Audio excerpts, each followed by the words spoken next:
And they are, I'm not going to give all that they told me, but they are fortified, and they have weapons, and they will not be overtaken. Their biggest concern was not the looting, it was that they were an easy target for arson, because not all these places have, are stores or anything that would have anything desired in it that you would steal, but they were concerned about arson, and so they got the band together, so to speak, of friends and family and whoever else wanted to defend, and they are sitting on roofs, they're sitting in cars in front of buildings, they are just sitting in lawn chairs and whatnot. We've seen this time and time again tonight in front of their various businesses, and you can see how quiet and how eerie it is out here on the streets of South Minneapolis. In general, what we found is either there's a huge crowd and a protest or something like that, or there's nothing going on, because you're either in the middle of it, in the apex of it, or you're left alone.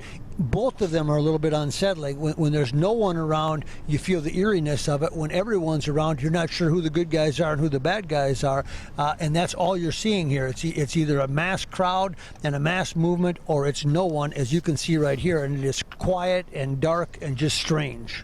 It is eerie. You're absolutely right. Maxie, oh, did you want to ask? I just wanted to ask Maxie, because so many people had seen you, a couple of hours ago when somebody was trying to cover the camera. I guess just kind of what was going on there?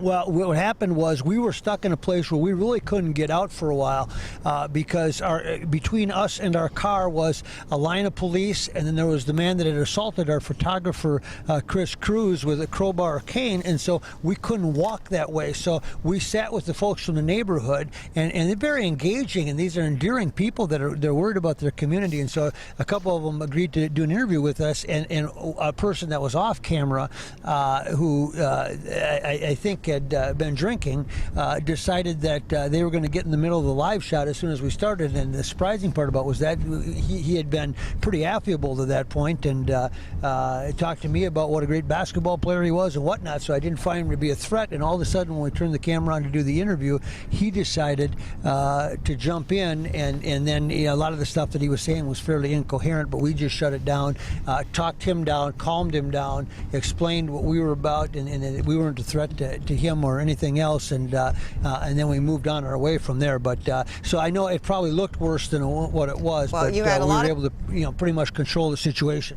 A lot of people were concerned. They were tweeting. They wanted to know what was going on and if you were okay. And Don Shelby, our colleague, emailed me, and he wanted me to get on it. He needed the information. He was very concerned, Maxie. So I'm glad that everything was okay. You must owe him money.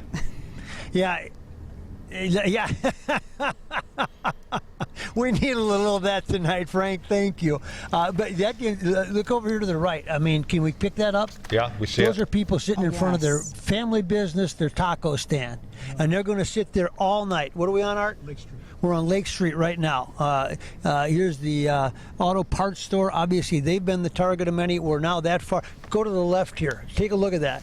Those are not the bad guys. Those are not people that are protesting. Those are not rioters. Those are people that are taking care of their own and taking care of their business. And obviously, we look suspicious to them when we slow down, but all they want to do is make sure that they preserve what's theirs. And of course, so many people have worked their entire lives to own a business like this, to be in business, and they've become somewhat strategic about it tonight. They figured out that they might be the last line of defense, and they're not going to let it go. And I think just their showing up and in mass and how many people stand in front of the buildings has been not only impressive and inspiring, but it's sent a very strong message to anybody that may think they can raise some cane or do something with them. So you're seeing it time and right here. You see it some more. This was organized today. This was just grassroots. They're just sitting there in front of the Time Bomb Vintage, and they're going to protect it, and they're going to protect it all night until they feel safe. And it's been a story that has just kind of evolved organically, and you kind of got to be plugged in underneath it to find out about this. But we're seeing it time and time again, and they're not out to. They're trying to stay peaceful. We're on Lake Street right now, going straight out. You can see this. They've got the reflective gear. This is the Longfellow Market. It's boarded up, but you can see the windows are open. And all they want to do is make sure that they keep peace and and preserve what business it is that they have. And so it's been a story of the night as far as I'm concerned, and it's been heroic on the part of the way that these people have come together to help each other, because a lot of them are not necessarily owners of the business. They're just saying, we all in this neighborhood, we all live in this together, we got to preserve it. Here's some more. You can see how well lit it is. This is Star Automotive.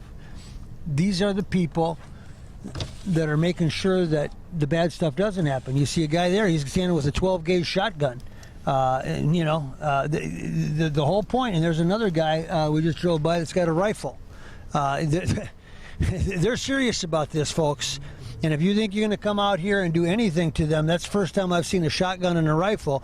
But they're not here looking for somebody. They're here to defend their property and everything that they own. Yep, and you can just see. This is, to me, the story of the night is how well they have showed up and how unified they are in making sure. And this is going on, by the way, they're on the south side of Lake Street. This is going on the north side in just as big a way, I know, as well. Well, here's the kind of the heavy part of it, Maxie, is a couple things. If you're watching WCCO the last two nights, you see us interview the chief and the assistant chief, and on both nights, they're like, we don't know if we can get to your fire. I don't know how long it'll take to get to your fire. It's not safe to get to your fire. So, when you think about it, this is, what's the next step if you want to preserve your business, right? You got to take it on yourself, and that's what they've done. Yeah, and if you told me you can't help me, I get it. But guess what? That doesn't mean I'm not going to help myself. Well, that gets me to the other point. The really heavy thing about this is on Tuesday night, Wednesday night, we see a guy on Lake, really close to the 3rd Precinct, who is arrested for shooting and killing someone because this person breaks into a store. So, that's the only murder that we've had, death that we've had following in the last 5 days. And it was a owner of a business who shot and killed a guy that he says was, coming into the business. And these people, my point is, these people out here tonight know the risk. I mean, we just saw the guy with the shotgun and the rifle, and they're like, you know what, I guess I'm at the point in my life where I'm going to take the risk. That's exactly where they're at, and I talked to one of them specifically today, and I said, are you sure you want to do this? And he said, this is everything. This is my livelihood. My home is 2 blocks from here. I'm defending everything. I'm defending my neighbors. And he said, this is what I've built. This is my whole life. I can't afford to allow it. Yeah, do a U-turn here, Art. I can't allow it to go up in flames. And so and their plan was this, and this is what they orchestrated tonight. We're going to stay outside our business. We're going to make a lot of noise and until 8 o'clock. At 8 o'clock, the curfew kicks in. Then we're going to scale back. We're going to put people inside. We're going to put people on the roof. We're going to put people in cars. We're going to park cars right in front of our building, in front of the entrance. So you'd have to come over it. People are going to be positioned in those cars, and that's what they're doing. So you've seen some of the people outside, but many of these other buildings that you can't tell right now have people up on the roof and in different vantage points because of the curfew. They're holding back and they're defending it, and you don't see that, but it's out there because of all the people that I've talked to tonight. That's become kind of a common thread amongst the small business owners.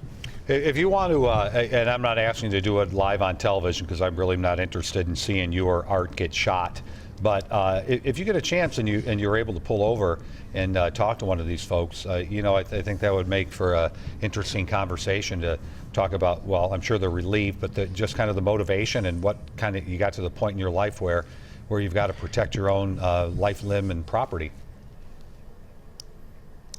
Yeah, and that's a little bit, we were setting up for the Little Earth interview the last time, and then we heard the gunshots and everybody scattered, and it was a few blocks away, but it was enough that when I saw them move, we moved, and it's surreal out here, guys, but it's surreal, and yet there's a certain takeaway spirit that you get out of this, and it's a little bit invigorating to see these people say, we get it, you can't get to us, we can't call you on 911 tonight, we get that, but we are proud Minnesotans too, and we're going to make sure that we preserve what it is that we're about, and you see it time and time again, right here in front of Are you guys protecting the laundromat?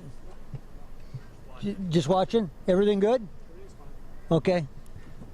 And you see it time and time again here, and even though these places are boarded up, their fear is more arson than it is anything else right now. So, Sure.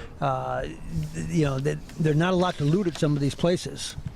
Michael, thanks for all your reporting, and Arthur You've been as well. great. Yes. Yeah, not that we're saying to quit. We're just saying thank you for this segment right now. We'll check back with you a little bit. Are there police officers in that thing? Because there is no Metro Transit running right now. Are there arrested people? Yeah, or cops? they're very well. I don't know if they're. You're talking about the van that just That's went right, by. in It's a front of you, Metro the white- Mobility van.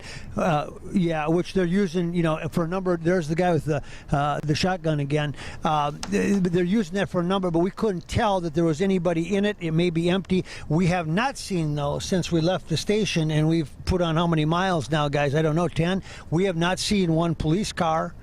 Except for as we were leaving downtown on Nicollet and 12th there, we haven't seen any police presence or anybody else that is out here. So you kind of, as you watch this and you do the summation on it, you kind of get why these people are out, because you just don't see police officers or anybody else here. I think they're just tending to the quote-unquote hot spots that are out there. Yeah, but we're not seeing as many of those either. I mean, it's actually the kind of night where if you called the police, maybe they'd get there. Or maybe the best idea is to call the National Guard.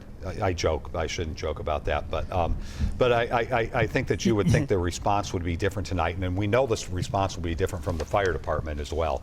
So, which is encouraging. And maybe that's kudos to the fact that the curfew did work, in fact, and they took a lot of people off the streets, and their tactics worked really, really well to get people out.